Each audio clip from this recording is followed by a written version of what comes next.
بسم الله الرحمن الرحيم সুপ্রিয় দর্শক, আসসালামু আলাইকুম। আশা করি আল্লাহ রহমতে সকলে ভালো আছেন। আজ আমরা ইসলামের অজানা কথা, অর্থাৎ যেগুলো অনেকেই জানেন না, সেই বিষয়ে কিছু বলবো। পৃথিবীতে এমন অনেক সত্য আছে যেগুলো সময়ের সাথে হারিয়ে যায়, কিন্তু ইসলাম একটি ধর্ম নয় শুধু, বরং জ্ঞান, বিজ্ঞান ও মানবতার এক অসাধারণ স্রোত। আজ আমরা জানব ইসলামের কিছু অজানা দিক, যেগুলো হয়তো আপনাকে নতুন চোখে চিনতে শেখাবে এই ধর্মকে।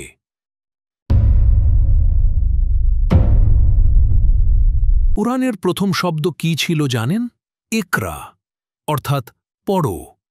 যখন গোটা পৃথিবী ছিল অজ্ঞতার অন্ধকারে, তখনই ইসলাম জ্ঞান চর্চার আলো জ্বালিয়ে দেয়।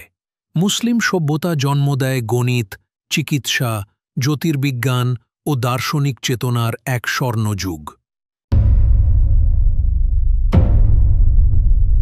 ক্যামেরার জনক ইবন আল হাইথাম, শল্যচিকিৎসায় অগ্রদূত আল জাহরাভি, মেরিন ইঞ্জিনিয়ারিং ও ভূগোলবিদ্যায় অগ্রণী ইবনে বতুতা, এদের অনেকেই মুসলিম, যাদের নাম ইতিহাসের পৃষ্ঠায় চাপা পড়ে গেছে। অথচ আজকের অনেক আধুনিক আবিষ্কারের ভিত্তি তাদের কাজেই নিহিত। ইসলাম শুধু ইবাদত নয়, মানবিকতার ধর্ম। রাসূল বলেছেন, তোমরা সেই ব্যক্তিই নয় যে নিজে তৃপ্ত থেকে প্রতিবেশীকে ক্ষুধার্ত রাখে। গরিবের হক, জাকাত, সদকা, মিসকিনের জন্য হক, সবকিছুতেই ইসলাম সাম্যের শিক্ষা দিয়েছে।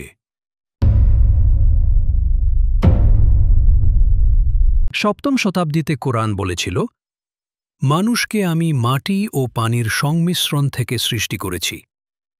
আজকের বায়োলজি বলছে, মানবদেহে 70% পানি এবং সব উপাদান মাটি থেকেই এসেছে। এটি কাকতাল নয়, বরং এক নিখুঁত সত্যের ছায়া, বিজ্ঞানের আগেই কোরআনের বার্তা। আসসালামু আলাইকুম মানে হল তোমার প্রতি শান্তি বর্ষিত হোক। প্রতিটি মুসলমান এই শব্দ দিয়েই সম্পর্ক শুরু করে। ইসলাম হত্যা নয়, ক্ষমা ও ভালোবাসার ধর্ম। যুদ্ধ নয়, শান্তি ও মানবতার দিকে আহ্বান। হয়তো এসব কথা আগে কেউ আপনাকে বলেনি। ইসলাম শুধু নামাজ রোজার ধর্ম নয়, এটি একটি জীবন ব্যবস্থা। সত্য জানতে হলে খোলা মনে জানতে হবে। ইসলামকে জানুন, বুঝুন, কারণ অজানা সত্যই কখনো কখনো সবচেয়ে বড় চমক হয়ে আসে। সুপ্রিয় দর্শক, আমার এই চ্যানেলকে লাইক, শেয়ার, কমেন্ট এবং সাবস্ক্রাইব করুন।